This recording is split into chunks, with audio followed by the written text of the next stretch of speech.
1000 বছর, কেউ 950 বছর, কেউ 500 বছর, কেউ 600 বছর।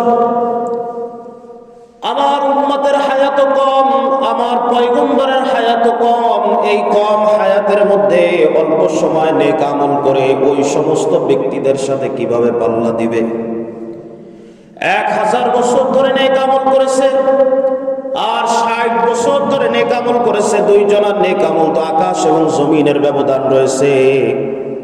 আল্লাহ সুবহানাহু ওয়া তাআলা মুহাম্মদুর রাসূলুল্লাহ সাল্লাল্লাহু আলাইহি ওয়াসাল্লামকে বললেন, ও হাবিব, আমি আপনাকে এমন গুণাবলী দান করে দিয়েছি, এমন নেক আমল করার মতো সুযোগ করে দিয়েছি, এত পরিমাণ বৈশিষ্ট্য আপনার উম্মতকে আমি দান করেছি যা কোনো পয়গম্বরকে আমি ইতিপূর্বে দান করি নাই, কোনো উম্মতকেও আমি দান করি নাই। সুবহানাল্লাহ।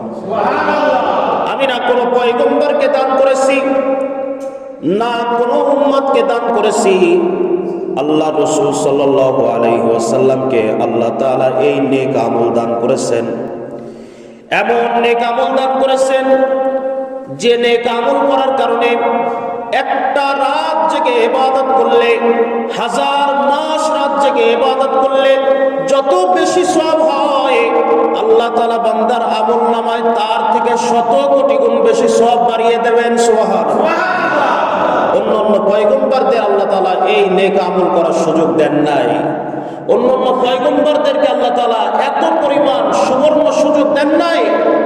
একটা রাতের মধ্যে উম্মতে মুহাম্মাদীর যতটুকু নেক আমল করার সুযোগ করে দিয়েছেন, অন্য কোন পয়গম্বরকে আল্লাহ তাআলা তাদের উম্মতকেও এত বড় সুবর্ণ সুযোগ কখনো দেন নাই যা দিয়েছেন তার প্রিয় হাবিব মুহাম্মদুর রাসূলুল্লাহ সাল্লাল্লাহু আলাইহি ওয়াসাল্লামকে। আর সেই রাত রয়েছে রমজানুল মুবারকের মধ্যে। ওই রাত রমজানুল মুবারকের মধ্যে থাকার কারণে গোটা রমজানুল মুবারককে আল্লাহ পাক দামি বানিয়ে দিয়েছেন। সুবহানাল্লাহ। ওই রাতকে কেন দামি বানালেন?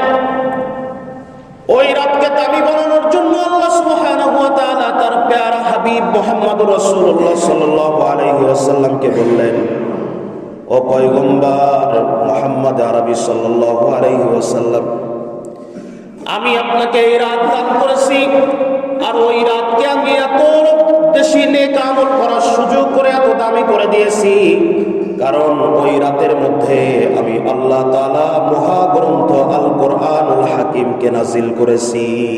সুবহানাল্লাহ।